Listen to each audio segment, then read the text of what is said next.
नमस्कार बंधुगण आपण मानकु आम यूट्यूब चैनल को स्वागत। आज ए वीडियो आपणक पई बहुत ही खास हेबा पई जाउछि आ बहुत गुरुत्वपूर्ण अटे। काहेकि ना जदि आमे कहिबा आज ए वीडियो रे आमे आपण मानकु कहिबु कि आपण मानक पई विशेष भाबरे फेब्रुआरी 2026 अर्थात नुआ वर्षर सेकेंड मंथ आपणकर किपरि कटिबो, आपणक जीवन रे फेब्रुआरी मास कोन परिवर्तन नेकी आसीबो आउ केउ विशेष घटना आपणक जीवन रे घटिबा पई जाउछि। ए फेब्रुआरी मासरे आपणकर स्वास्थ्य, शिक्षा, प्रेम जीवन, वैवाहिक जीवन, भाग्य, क्यारियर एवं व्यापार वाणिज्यर स्थिति किपरि रहिबो, नवग्रहंकर स्थिति मध्य केउ भली रहिबो, नवग्रह आपणकु केउ भली फल प्रदान करिवे। ता सहित जदि आमे एठी कहिबा अशुभत्व प्रदान करुथुबा ग्रहंक पई किछि विशेष प्रतिकार विषय मध्य जानिबा। सेथिपई जदि आपण ए वीडियो को पूरा लास्ट पर्यंत निहाती भाबरे देखंतु आउ चैनल को जदि सब्सक्राइब करि नाहंती तेबे ही सब्सक्राइब करने को आदौ भी आपण भूलंतु नहीं। तो आसंतु आरंभ करिबा विशेष भाबरे ए कार्यक्रम को जहाँ आपणकर जन्म राशि तथा चंद्र राशि उपरे आधारित अटे। विशेष रूप से जदि आमे एठी आपण मानकु कहिबु तो आपणक पई विशेष भाबरे ए फेब्रुआरी मासरे आरंभरे आपणकर कुंडलीर दशम भागरे मंगल गोचर करिवे। ता सहित मंगलंक सहित बुध, शुक्र एवं सूर्य मध्य आपणकर दशम भागरे गोचर करबाकू जाउछि। आपणकर द्वितीय रे देवगुरु बृहस्पति गोचर करिवे, पंचम रे जेहेतु केतु गोचर करिवे, एकादश भागरे राहु गोचर करूछंती एवं द्वादश भागरे शनि गोचर करूछंती। तो सर्वप्रथमे आसंतु जानिबा स्वास्थ्य किपरि रहिबो फेब्रुआरी 2026 रे। कुंडलीर प्रथम भाग होइथाय आपणक स्वास्थ्य भाग, इम्यूनिटी सिस्टम रो भाग एवं आपणकर प्रथम भागर अधिपति हेउछंती मंगल। मंगल आपणकर कुंडलीर दशम भाग को जेहेतु गोचर करूछंती तो 23 तारीख को मंगल आपणकर एकादश भाग को गोचर करिवे। तो मंगलंकर स्थिति जेहेतु बहुत भल रहुछि तो निश्चिंत भाबरे आपणकर इम्यूनिटी सिस्टम फेब्रुआरी मासरे स्ट्रांग रहिबो। शनिंकर दृष्टि जेहेतु आपणकर द्वितीय भागरे बनुछि आउ शनि आपणकर द्वादश भागरे रहिछंती तो द्वितीय भागटी होइथाय आमर कर्मर भाग। तो कर्मक्षेत्र स्थिति भल रहिबो। ता सहित जदि कहिबा बुध मध्य 4 फेब्रुआरी को राहुंक निकट को गोचर करिवे तो सेठारे बुध पापगोत्री होई जिवे, जहा फलरे आपणकर स्किन रिलेटेड किछि छोट मोट प्रोब्लेम आसीबो, एलर्जी, इन्फेक्शन, त्वचारे ड्राइनेस मध्य आसी पारे। एमिति तो किछि छोट मोट समस्या आपणकर देखा देबो। ता सहित आपणकर किछि बड़ स्वास्थ्यजनित समस्या मासरे देखा जाउ नाही। आसंतु जानिबा विद्यार्थींक पई किपरि रहिबो ए फेब्रुआरी 2026। तो कुंडलीर पंचम भागटी होइथाय आपणकर शिक्षार भाग आ पंचम भागर अधिपति हेउछंती सूर्य। तो सूर्य आपणकर कुंडलीर दशम भागरे गोचर करूछंती।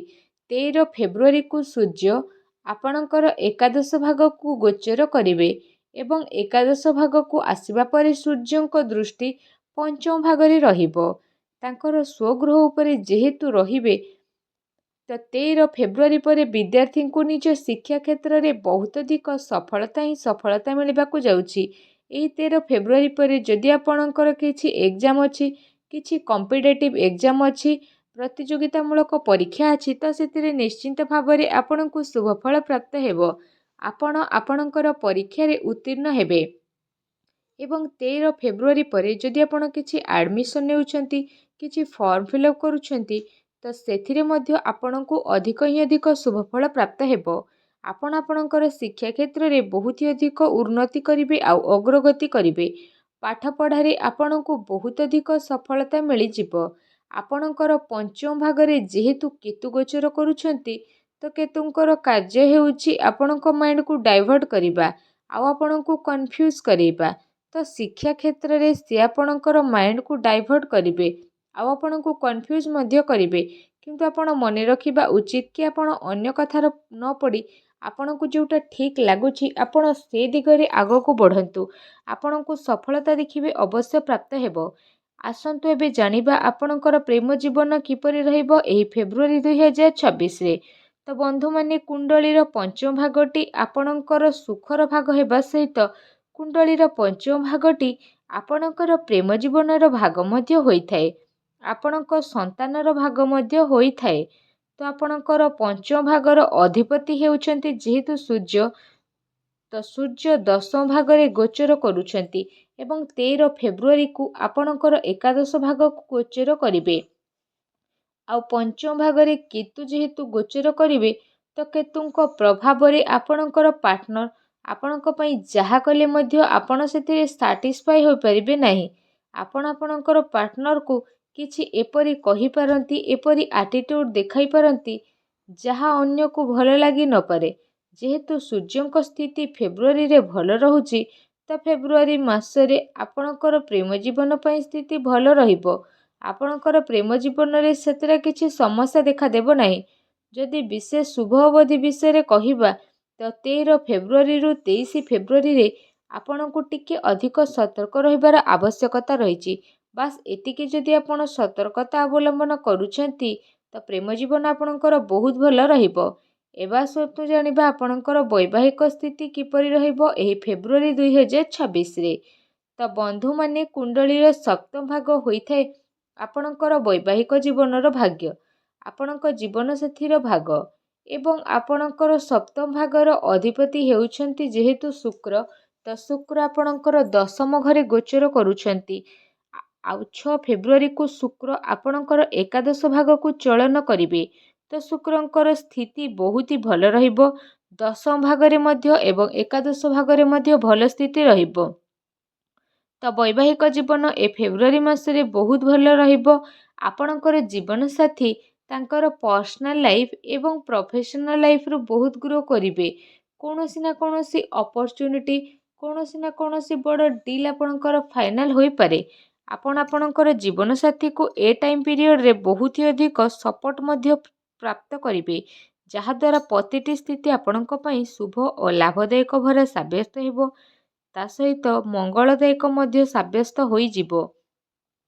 ସ୍ଥିତିରେ ଯେହେତୁ ବଡ଼ ପରିବର୍ତ୍ତନ ଆସିବ, ତ ଆପଣ ଛୋଟ ମୋଟ ଜିନିଷରେ ଟିକେ ସାବଧାନ ରୁହନ୍ତୁ। ଏହା ସହିତ ଯଦି କହିବା, କୁଣ୍ଡଳୀର ନବମ ଭାଗ ହୋଇଥାଏ ଯେହେତୁ ଭାଗ୍ୟ ଭାଗ, ଆଉ ଦଶମ ଭାଗ ହୋଇଥାଏ କ୍ୟାରିୟର ଭାଗ, ତ ଆପଣଙ୍କ ନବମ ଭାଗର ଅଧିପତି ହେଉଛନ୍ତି ଦେବଗୁରୁ ବୃହସ୍ପତି। ଗୁରୁ ଆପଣଙ୍କର କୁଣ୍ଡଳୀର ତୃତୀୟ ଭାଗରେ ଯେହେତୁ ଗୋଚର କରୁଛନ୍ତି ଏବଂ ଗୁରୁଙ୍କ ଦୃଷ୍ଟି ନବମ ଭାଗ ଉପରେ ରହିଛି, ତ ବିଶେଷ ଭାବରେ ଆପଣଙ୍କର ଭାଗ୍ୟ ପ୍ରଭାବିତ ହେବ। ଆପଣ ଯେକୌଣସି କାର୍ଯ୍ୟରେ ହାତ ଦେବେ, ସେଥିରେ ଆପଣଙ୍କୁ ସଫଳତା ମିଳିବ। ଆପଣଙ୍କ ରାଶିର ଅଧିପତି ମଧ୍ୟ ବହୁତ ଭଲ ସ୍ଥିତିରେ ଗୋଚର କରୁଛନ୍ତି, ଯାହା ଆପଣଙ୍କର ଭାଗ୍ୟକୁ ଆହୁରି ଅଧିକ ମଜବୁତ ବନାଉଛି। ଗୁରୁଙ୍କ ଦୃଷ୍ଟି ସବୁ ଶୁଭ ସ୍ଥାନରେ ରହୁଛି, ସପ୍ତମ ଭାଗ, ନବମ ଭାଗ ଏବଂ ଏକାଦଶ ଭାଗ। ତ ଆପଣଙ୍କର ଭାଗ୍ୟର କନେକ୍ସନ ବିଶେଷ ରୂପରେ ଆପଣଙ୍କର ସ୍ଥିତିରେ ରହୁଛି, ତେଣୁ ଭାଗ୍ୟର ଲାଭ ଆପଣଙ୍କୁ ପ୍ରାପ୍ତ ହେବ। ଆଉ ଆପଣ ଯଦି ଭାଗ୍ୟ ସମ୍ବନ୍ଧିତ କିଛି ନିର୍ଣ୍ଣୟ ନେବା ପାଇଁ ଚାହୁଁଛନ୍ତି, ତାହା ମଧ୍ୟ ଆପଣ ନେଇପାରିବେ। ଯଦି ଆପଣ କୌଣସି ବଡ଼ ଧରଣର ଜିନିଷ କିଣାକିଣି କରିବାକୁ ଚାହୁଁଥିଲେ, ବଡ଼ ଡିସିସନ୍ ନେବାକୁ ଚାହୁଁଥିଲେ ବା ବଡ଼ କାର୍ଯ୍ୟ ଆରମ୍ଭ କରିବା ପାଇଁ ଚାହୁଁଥିଲେ, ବଡ଼ ଇନଭେଷ୍ଟମେଣ୍ଟ କରିବାକୁ ଚାହୁଁଥିଲେ, ତ ନିଶ୍ଚିନ୍ତ ଭାବରେ ଏ ଫେବୃଆରୀ ମାସରେ ଆପଣ ସେସବୁ କରିପାରିବେ। ଏ ଫେବୃଆରୀ ମାସରେ ଆପଣ କିଛି ଶୁଭ ମାଙ୍ଗଳିକ କାର୍ଯ୍ୟର ଆୟୋଜନ ମଧ୍ୟ କରିପାରନ୍ତି। କିଛି ବଡ଼ ଜିନିଷ ଆପଣ କିଣାବିକା ମଧ୍ୟ କରିପାରନ୍ତି। ତେବେ 23 ଫେବୃଆରୀକୁ ଯେତେବେଳେ ମଙ୍ଗଳ ଆଉ ରାହୁ ଏକତ୍ର ହୋଇଯିବେ, ତ ସେତେବେଳେ ଟିକେ ବିଶେଷ ରୂପରେ ଆପଣଙ୍କୁ ସତର୍କ ରହିବାର ଅଛି। ତରବରିଆ ଭାବରେ ଯେମିତି ଆପଣ କିଛି ଡିସିସନ୍ ନ ନିଅନ୍ତି, ସେଥିପ୍ରତି ଆପଣଙ୍କୁ ଧ୍ୟାନ ଦେବାର ଆବଶ୍ୟକତା ରହିଛି। ଏବଂ ଅନ୍ୟ କେହି ଯଦି ଆପଣଙ୍କୁ କିଛି ବୁଦ୍ଧି ଦେଉଛନ୍ତି, ମୋଟିଭେଟ୍ କରୁଛନ୍ତି, ତ ସେଥିରେ ନ ପଡ଼ି ନିଜର ଚିନ୍ତା କରନ୍ତୁ କେଉଁଟା ଠିକ୍ କେଉଁଟା ଭୁଲ। ଏବେ ଆସନ୍ତୁ ଜାଣିବା ଆପଣଙ୍କର କ୍ୟାରିୟର ଫେବୃଆରୀ 2026ରେ କିପରି ରହିବ। ବନ୍ଧୁମାନେ, ଆପଣଙ୍କର ଦଶମ ଭାଗର ଅଧିପତି ହେଉଛନ୍ତି ଶନି। ତ ଶନି ଆପଣଙ୍କର କୁଣ୍ଡଳୀରେ ଦ୍ୱାଦଶ ଭାଗରେ ଗୋଚର କରୁଛନ୍ତି, ତ ଦଶମ ଭାଗରେ ବୁଧ, ଶୁକ୍ର ଏବଂ ସୂର୍ଯ୍ୟ, ମଙ୍ଗଳ ଗୋଚର କରୁଛନ୍ତି। ସୂର୍ଯ୍ୟ କନଫିଡେନ୍ସ ପ୍ରଦାନ କରିବେ ଏବଂ ମଙ୍ଗଳ ଆପଣ